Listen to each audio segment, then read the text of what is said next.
beautiful souls. You're caretakers of the earth and champions of compassion. The architects of positive change are right here in the house, and another episode of A Dose of Positivity. And I'm thrilled to have you here live and on the Facebook chats there. Everybody really, really appreciate you here, being here live. And also for those of you listening to the replay, welcome, welcome. You're in for a real treat. If you don't know me, I'm your host. I'm Donna Mulch. Many know me as Mama Donna. And today's gathering promises to be nothing short of inspiring and positively fun as we dive deep into this incredible topic, which is so present in me right now as I've been going through all these health challenges, is accessing your inner wisdom. And my special guest, Alana Cahoon, is no exception. She is the perfect person to have this conversation with. And if you guys are looking for transformation, if you're looking forward for some enlightenment, today is a great day to be here with us on A Dose of Positivity. But before we get started, just a few housekeeping rules. This is live. We love inviting you on stage. If you would like to come and have something to offer to this conversation, just raise your hand. We'll let you in. Please put your comments in. If you're listening to the replay, we love hearing your comments on the replay. So we hope you're eager to share today, and we're eager to share with you about finding harmony within and unleashing your inner wisdom for life in balance. But first, a little treat for me that I get to do every week is read something incredibly passionate and from my heart from one of my books.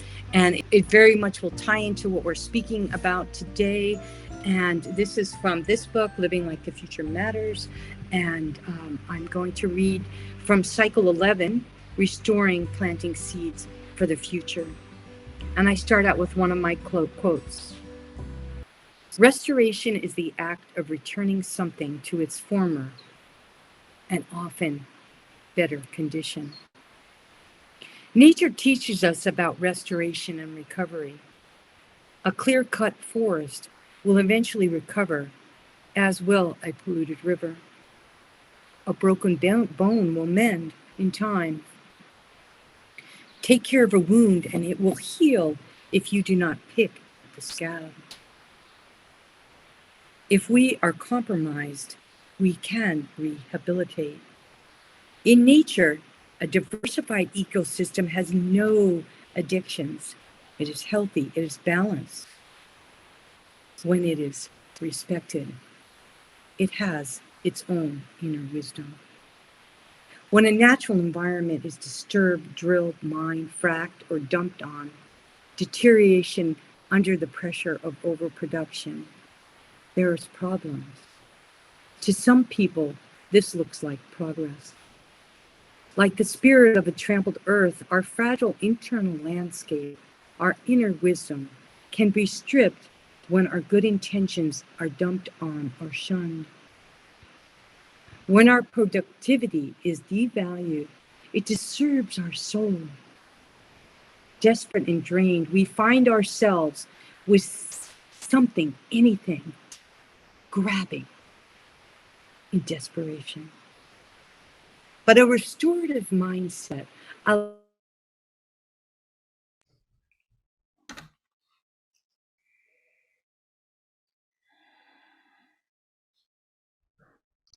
and people returning to a former state takes time and attention to find that balance. The time to heal is contingent on the level of damage. Our self-worth can also get reset when we give it the time, the attention, and the love it needs to balance and to harmonize once again with our inner world. We can again and love and be open and be free. Thank you so much for listening. And you guys, I am holding in my hand my special guest, one of her books, which I read recently, which is fantastic. I encourage you all to check it out. We'll put the link in there. But she's done many, many things. But among things, she is a mindfulness coach. Alana Alana,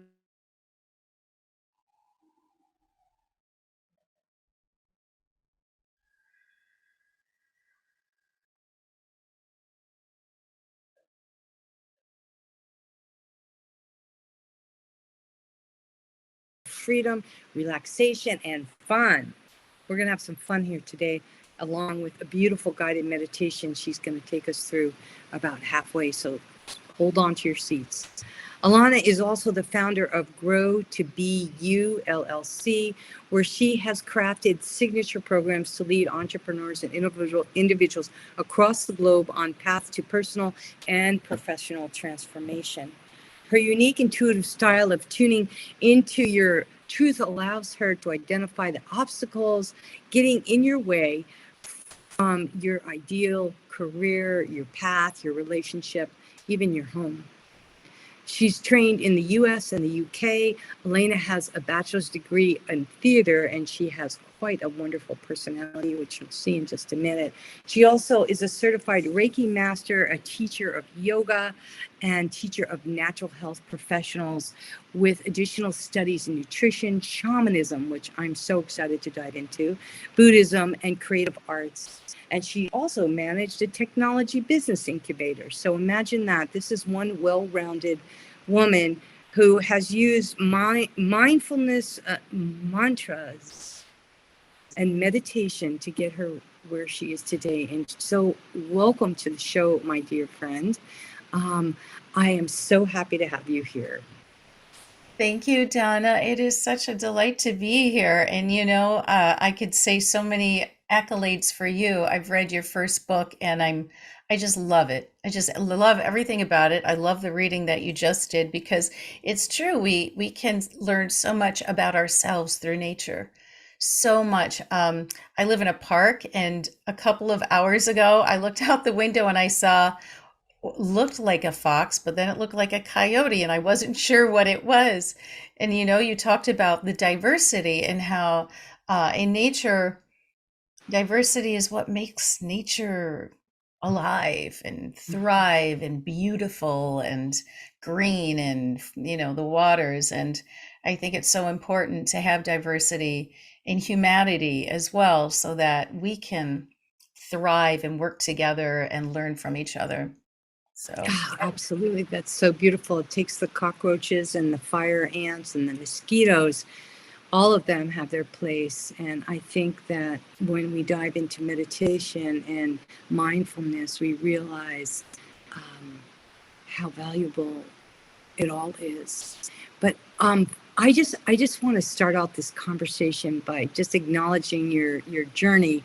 And I'd love for you to share a little bit about how you came to not just write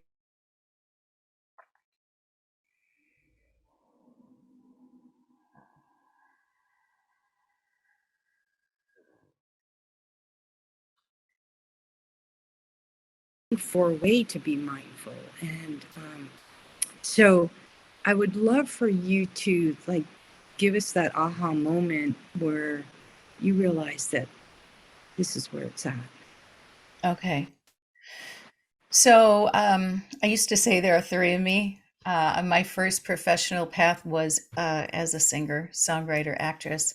I moved to New York City where I lived for 10 years and sang all over um, and had a lot of fun, but it was not easy. It was hard. And so I found what was called the New York Open Center, which is a holistic learning center. I think it unfortunately just closed maybe last year.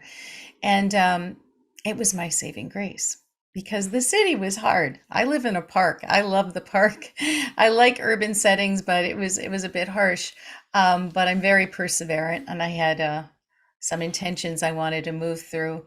And so early on, I think it was a 16 or 17 was the first time I started to meditate. I found a book about transcendental meditation and some books on vegetarian. I became a vegetarian. I started sitting and meditating, and it just was natural, just very natural. And so the Open Center provided that forum, that place. It became my go-to. It was located in Soho, and I became a member and and so I was there all the time. I got to meet really cool people like Thich Nhat Hanh, um, who's the Mm. Zen Buddhist priest. Unfortunately, we just lost him from this earth plane, but that's all right. I was introduced to Eastern philosophies, the whirling dervish, acupuncture, etc. So all of these things, including especially meditation. And so I've been meditating for a very long time. I love it. I think it's essential to stay centered and balanced in this world, regardless of what you do. I just find it's key. It's key to find balance, and especially as so many things that you had said earlier about the dysfunction of our planet and the world.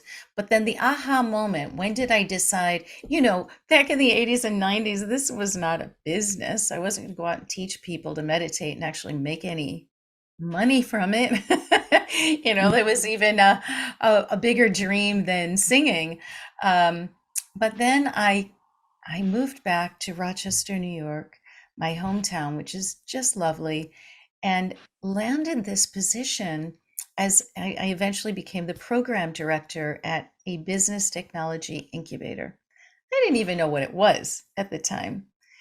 And I discovered I loved it. I absolutely loved entrepreneurs who were passionate about their idea, that they were willing to invest everything they had to make it happen.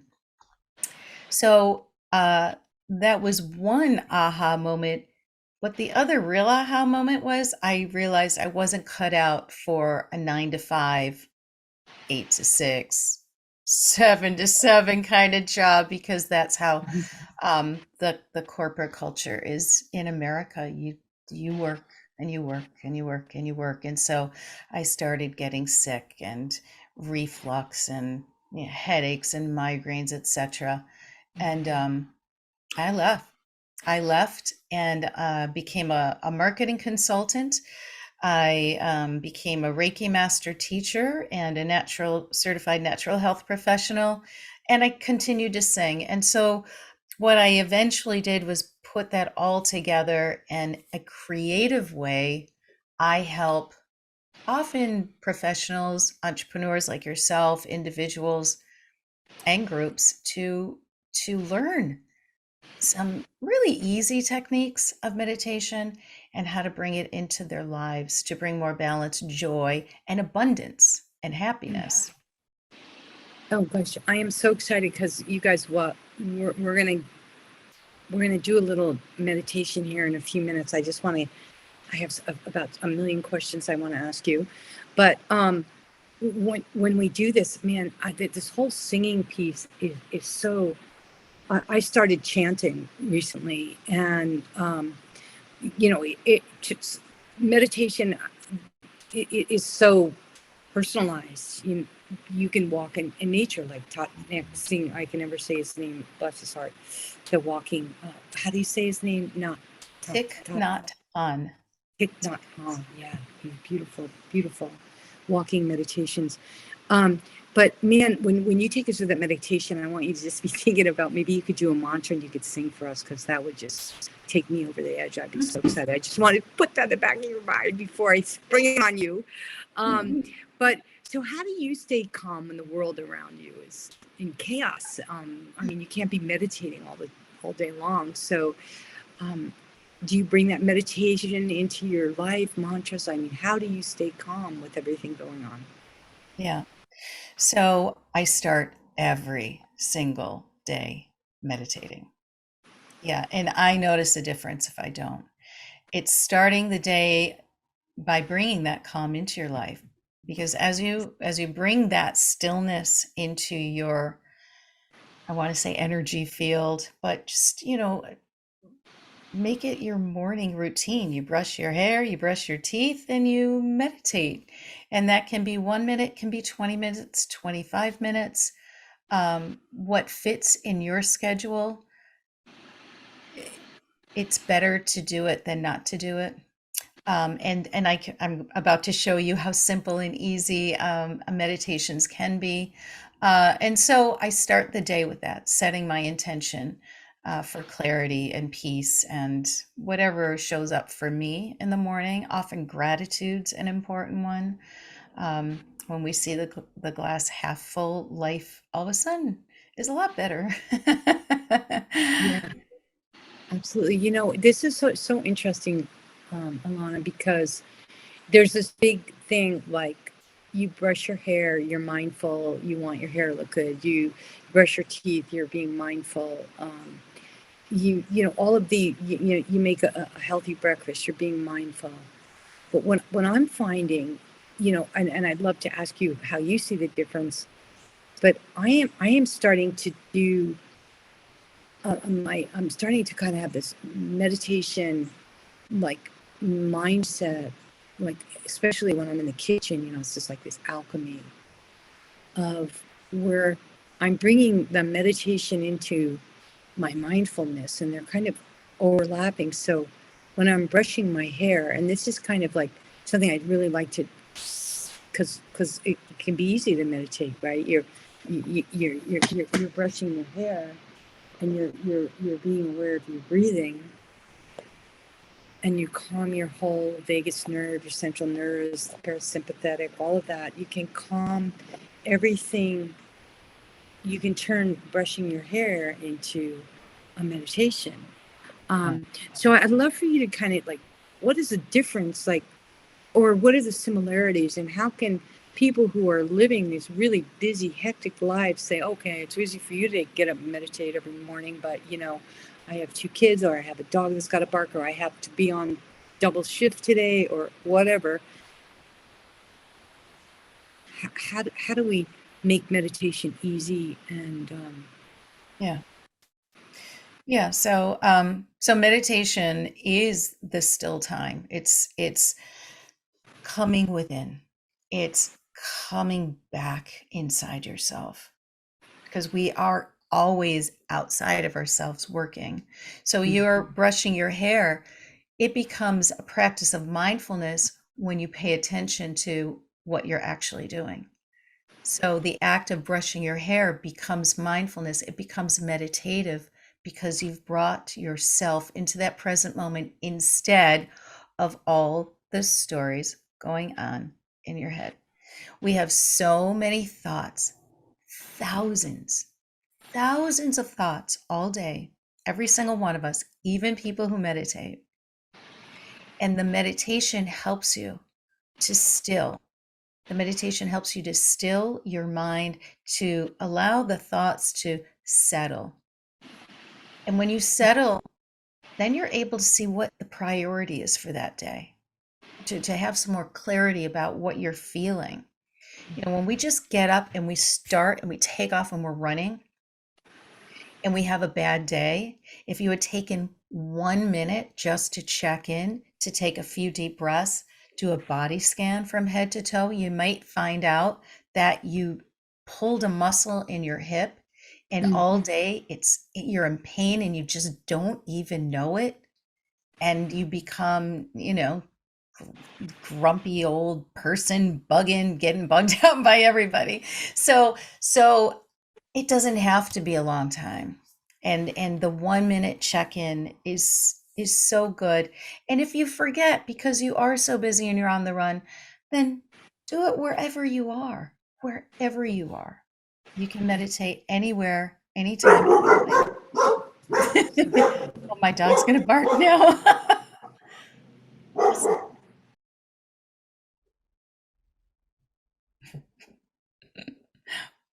okay, here that's so good, because that's that 1 minute thing. I mean, how do you respond when something like that happens, right? I'm present, I'm calm, I didn't do anything wrong.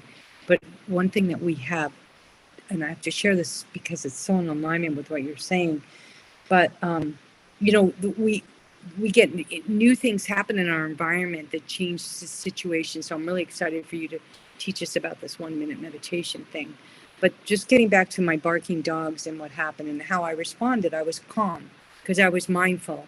I put it on mute for a second so you didn't have to deal with all of that. But We just got a new horse in the neighborhood, and it's an Appaloosa, and it is the most beautiful thing. And it has this huge, long, white tail, and you just look at it, and it's like that. It's like the crown chakra of horses, right? And all I have to do is look at this horse, and I immediately calm down. I mean, meaning, so like there are ways, like you say, this 1 minute meditation. So that was the horse, because my dogs aren't used to hearing the sound. The horse was just neighing about whatever horses neigh. And instead of me like getting all barky, uh, I thought, wow, the horse is, this is beautiful. Now I have a story to tell too on top of it. But it is really interesting. Like when you think about animals are mindful all the time, and we are animals. So how did we become so mindless? And how in a minute can we be reminded to be mindful? So would you share that with us? I will. Yeah. So maybe this is a good time just to do a 1 minute meditation. Is that okay? Can we do that now? And I can do Yeah, another one if you want. yeah, yeah. So, so this is, I call it the 10 count exercise. I'm not going to share that one. I'm going to do the body scan that I just talked about, because you can do this anywhere, anytime, and it's especially useful in the morning. So, I like to start at the crown of my head and go all the way down to my feet. And this is a meditation because you're bringing yourself into the present moment. That's all you want to do. Meditation is bringing yourself into the present moment. We're constantly stuck in the past, what we wish we had done, or in the future, what we want to do or want to have, So it's releasing those. It's all about being now, here now. I'm here now. George Harrison wrote a great song, Be Here Now. It's not what it was, it's not what it's going to be. This is it. This is the moment. Um, so, how do you do that? All meditation is based on breathing. If you simply focused on your breath, you paused, whether it's in the morning, in the middle of the day, especially when you feel like you're in a whirlwind, when you're overwhelmed, and you just pause and you take a deep breath in and out.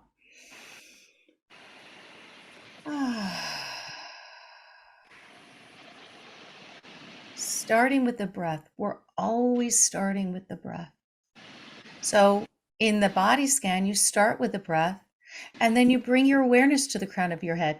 Your eyes can be open or closed. If they're open, it might be a little bit harder because our visual, when we see things and we get distracted.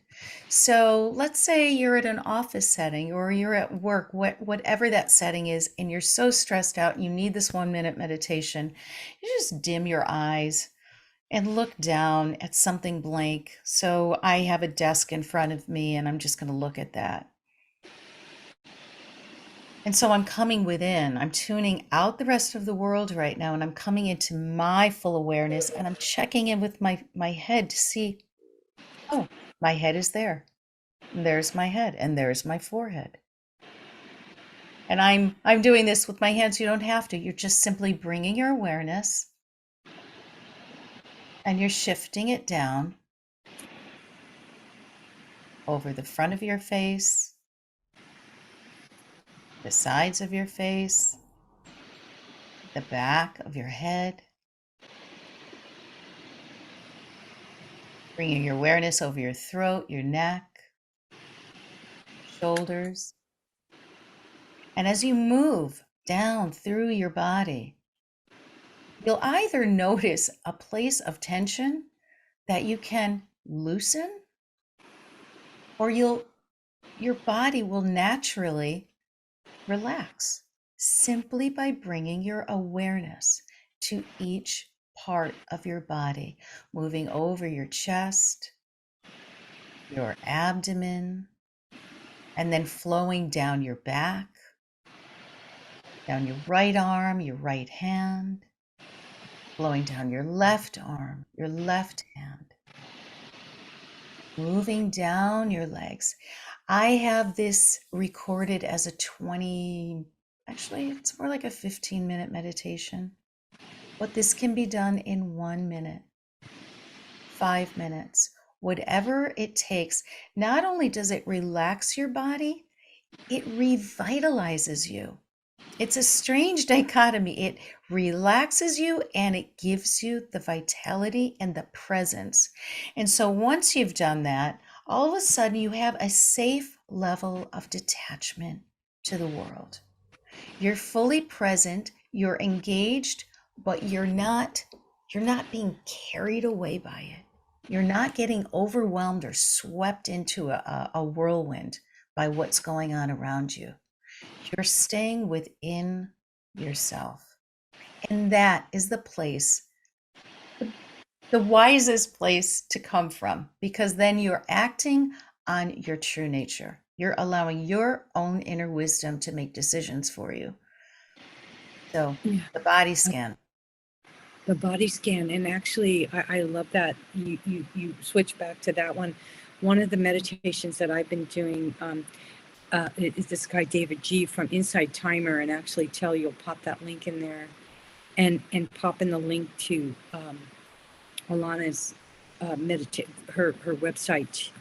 But it's scientifically proven that if you do this meditation, this body scan, the specific one that Alana's talking about, and the one I listened to, I'm going to listen to yours now. I'm super excited.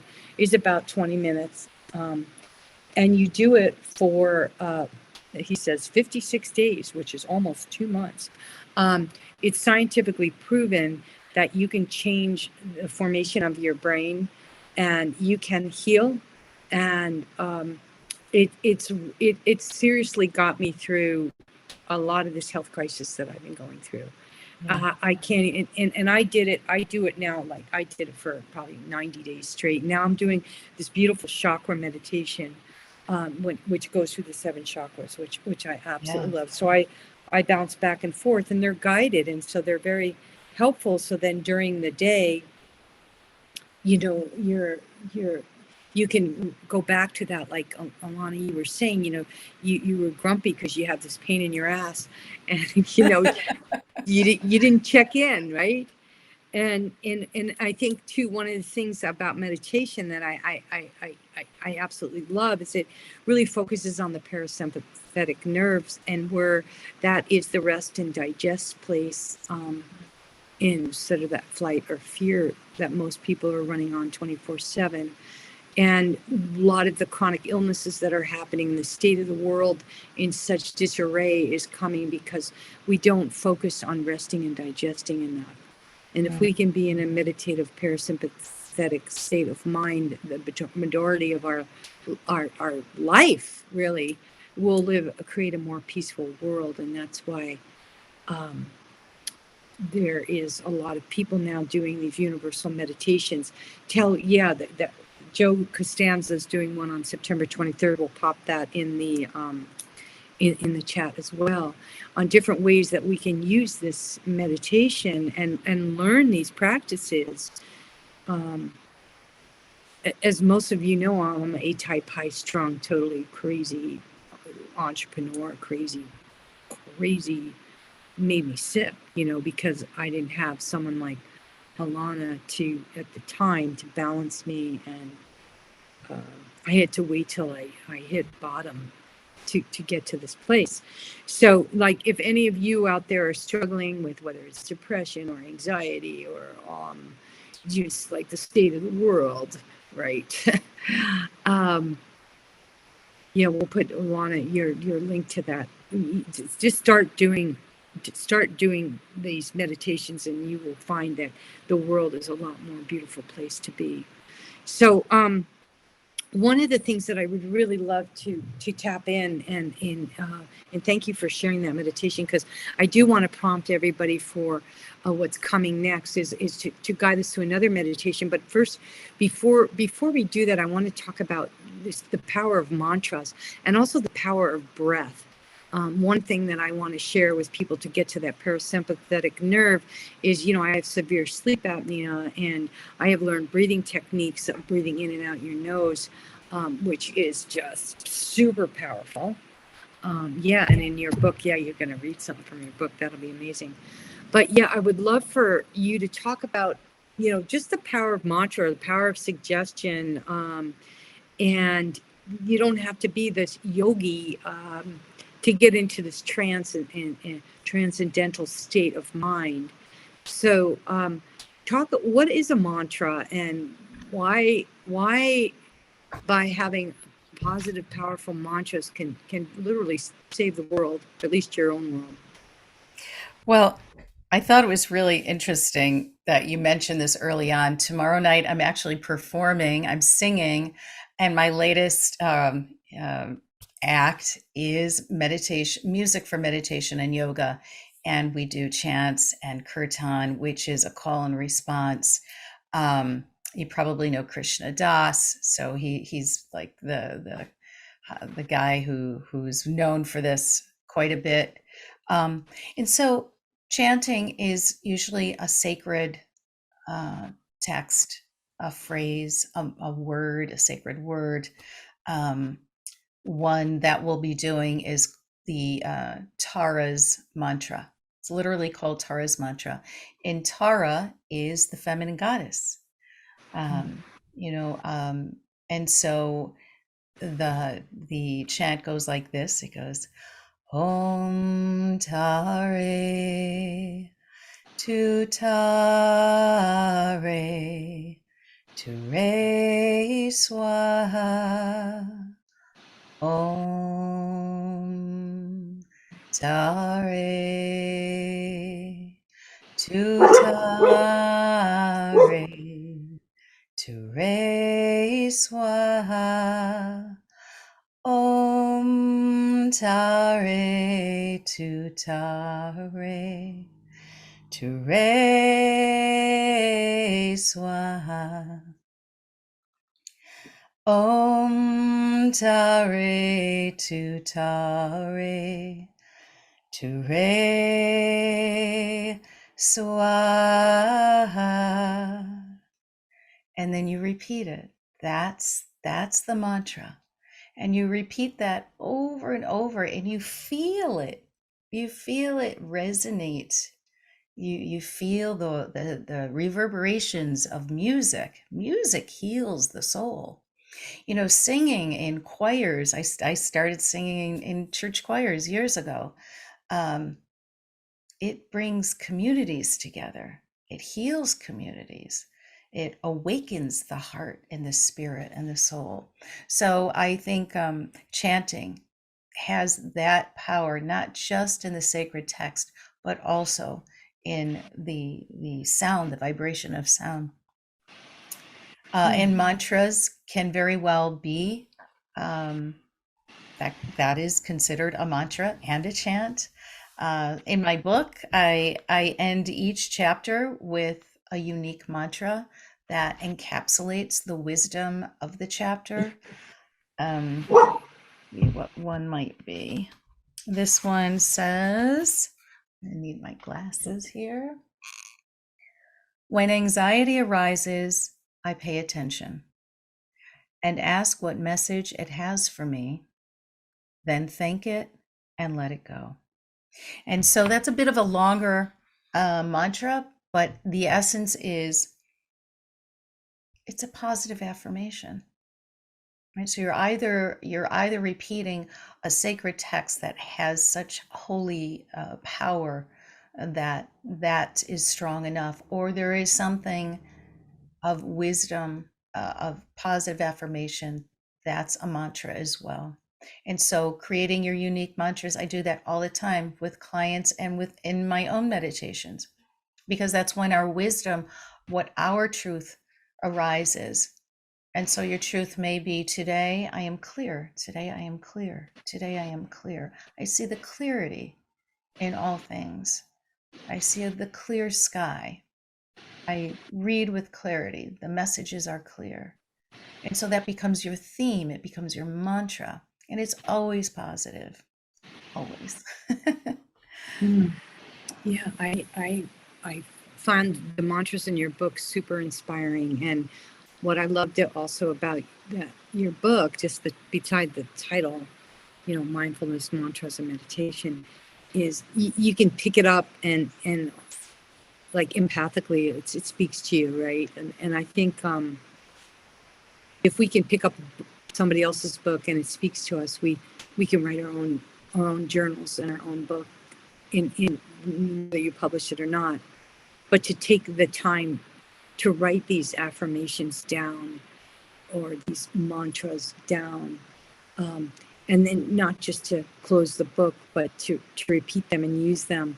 I'd love you to chant one more very, very simple mantra, like one liner, like Shanti, Shanti, peace, peace, um, and just say the same mantra like 10 times with your beautiful voice, and so that people can feel comfortable chanting with you. I think that the power of all of us knowing that we're repeating something, whether it's Sanskrit or not, but something very simple like Om Namo Navaya. But I would love for you to share Yeah. that with us if you would. Yeah. That's a wonderful idea, and I love it. Thank you so much. How about Om Shanti, right? So Om is the universal sound. It connects the universe. Om. And what I like to teach and do myself is um, when you are on the M, to hold that as a hum. So it's Om. And again, when you hold that, and I purse my lips a little bit, you can feel that vibration I was talking about in your body. It might be in your chest, but it's really powerful. So I like Shanti, and Shanti is peace, right? So Om Shanti Om. How about we do that? Let's do Yeah. that. Everybody join in, Om okay? Shanti Om. Om Shanti Shanti Om. Om Om Shanti Shanti Om. Om Shanti Shanti Om. Om Shanti Shanti Om. Om Om Shanti Shanti Om. Om Om Shanti Shanti Om. Om Om Shanti Shanti Om. Om Om Shanti Shanti Om. Om. Now that was about a minute, and I am totally blissed out. I'm resting and digesting, so I'm getting hungry for lunch, and you're probably getting hungry for dinner. But I just love that, and I just these sanghas or these coming together, and like that's why church or temple when the cantor sings, that was a I that was the only reason I went to temple. I'm not religious at all, but when the cantor sang it, I listened. I didn't know what the heck he was saying in Hebrew, but it was just like a vibration of and then you could tell that everybody was feeling it, even the bratty kids were feeling it, and you just like so I love everything you brought to the table here today. I love the calmness that I'm feeling right now. Um, I love sharing this power of peace, and I'm so grateful you talked that you chose Om Shanti. And may that carry all of us through the rest of our lives. It doesn't take long to do that. You hear about singing in the shower, but singing a mantra in the shower instead of wah wah, what is it good for? I mean, say right. Oh, that reminds me of my book. Yeah, Elena's going to probably be one of the authors in my not authors but writing. She's going to be talking in my book, Death. What is it good for? absolutely something about the death of the old ways, right? Yeah. The death of the old mindset. Um, and when something dies, something is inevitably reborn. Just all you have to do is look at the soil, the compost, something decaying, and to know that there's something more. And when we look at mindfulness and we look at these mantras and meditation, there has to be something so profoundly poignant about this that cultures around the world have been doing this for 5 and 10 and 15 thousands of years. I can't even go that far back. And I have found my way with the Ayurvedic practices. Um, you will pop in my most recent blog in the chat. I encourage you to read it. And then I've written several books on that, but you've touched upon Buddhism and some other spiritual practices, and yet you were a Christian. So it's not about religion. So just before we head out and before I do my couple announcements, and then I'll have you do some final words or a mantra with us. Uh, how how is it that you um, look at this meditation for people of all ages and all religions, and how do you see it as this universal bridge for peace and love and compassion? You know, I truly believe that religions, the the root purpose, well, the root of religion is the same. We all want to believe in truth, in love. Really, it's love. That we were born out of love and that we exist in a state of love, of community. Um, we're all here. We all may look different, but we're all human. We're all in human bodies. We're all in human form. So, regardless of any color of your skin or hair or eyes, or the size of your body, the shape of your body, or what language you speak, we are all we're the same species.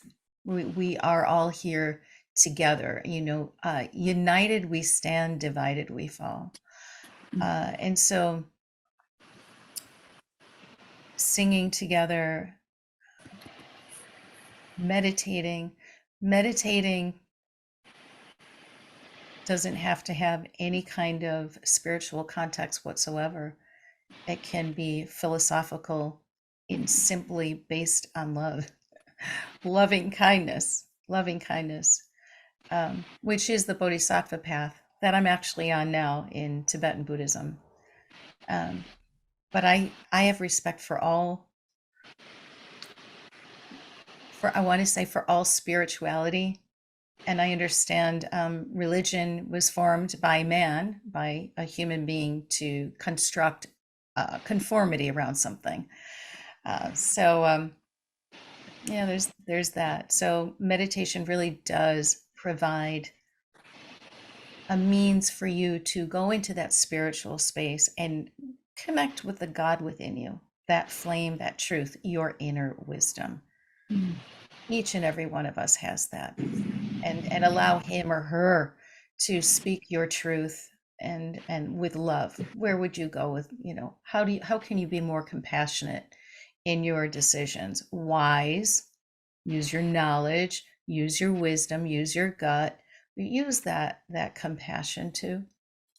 And a lot of that, is gratitude, meditating on gratitude, being grateful for being here, having this desk, having everything that, whatever it is, um, uh, and seeing a mirror. A mirror is a really great exercise, knowing that each and every one of us mirrors ourselves somehow. We really, truly, truly do. We really do. So, as different as I may seem, or you may seem, we are a lot alike. We're all suffering and we're all experiencing joy. Both, all of it. You can't leave, you know. I can't say, here's a meditation, and you're going to be great and you're going to be blissed out all the time, because that's not the nature of our planet. That's just not the nature of it. So it's learning how to stay balanced when things do get a little rocky, and actually when things get really good too. So it's knowing that you're not alone. We are all in this together. We really are, and to honor each other's beliefs, flaws, scars, moles, and know we're all doing the best we can. And what I love about you is you are bold, you are beautiful, and you are smart, and you are brave. You're not afraid to speak your truth. And so I think it's really important that we come from a place of compassion, but speak our truth. Everybody has the right to do that. Mm. Yeah. Oh, I just that just goosebumps all over, all around. That was so beautiful. And I just want to say how grateful I am that you are using your beautiful voice to share this wisdom, to chant these mantras, to help your clients and the world at large through your books, through your courses, and we put some links in there for people to find you.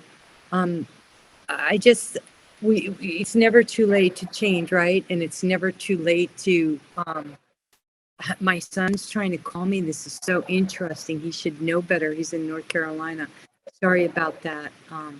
But I'm gonna it's my granddaughter, actually. She's coming through.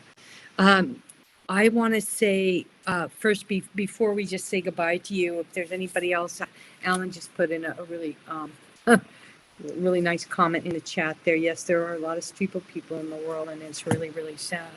But next week, we have another brilliant, amazing, compassionate woman coming on. Her name is Pat Chin, and she's going to be, she really works with the environment, your home, your space, the energy, and she's going to be talking to us about nurturing a haven, and it's kind of ties beautifully into this conversation that Alana and I have just had. I am just so honored to have had this beautiful time with you. Hopefully, you'll be coming on again and continuing to share your beautiful voice and wisdom with the world, and reverberating your transcendental energy that you radiate, honey, is just really, really, really beautiful. And I want to thank everybody who came on live to the show and also listening to the replay, and to join us next week when Pat Chin comes on. And if nobody else has any more comments or things they want to say, I want to give you, Alana, just a couple of minutes here at the end if you want to share anything that you have coming up, or you want to share any more tunes. Sing a happy tune. I have a microphone. I will sing. Yeah, yeah, here we go. Here we go.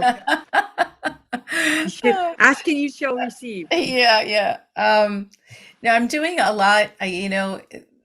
There's always, so seeing the glass half full. When the pandemic hit, I had to close down my studio space, and a lot of my work has shifted to online. And so I've been creating online programs. So that's the positive. So the positive is I have a very cool 7-week live online course called Being in Balance. It's there's information on my website, and I'm also going to host a free live webinar that gives you some examples. I'm going to guide you in uh, a creative visualization. I'm going to teach you how to set morning intentions. I'm going to teach you the 10 count exercise. That's so cool. And I'll also show you real life examples of how you can use it. So obviously, if you're at home, you can close your eyes, you can meditate, but how do you do this out in the world? And so that's what I'll show you there. And yeah, so that's September 28th. If you visit my website, which is my name, alanacahoon.com, I've got everything there. You just click on it, check on it, and sign up and show up on the 28th, and that would be wonderful. And you learn more. And I have other freebies on my website. So you want to learn how to meditate? I've got fun stuff there. Awesome.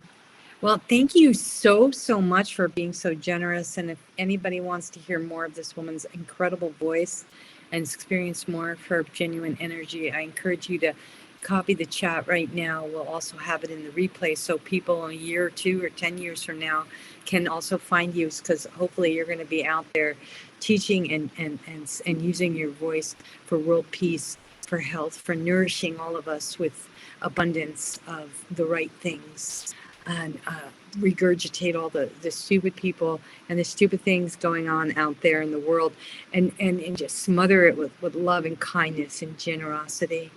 So everybody go on out there, have a fabulous rest of your day, evening, wherever you are around the world. And sending you so much big love, and looking forward to seeing you on next week's episode of A Dose of Positivity with Pat Chin, who's going to change your world too. Thank you so much, Alana Cahoon. You light up my life. Big, Thank big you, love. Donna. What a joy to be here. Thank you so much. Ah, I love you. Aloha.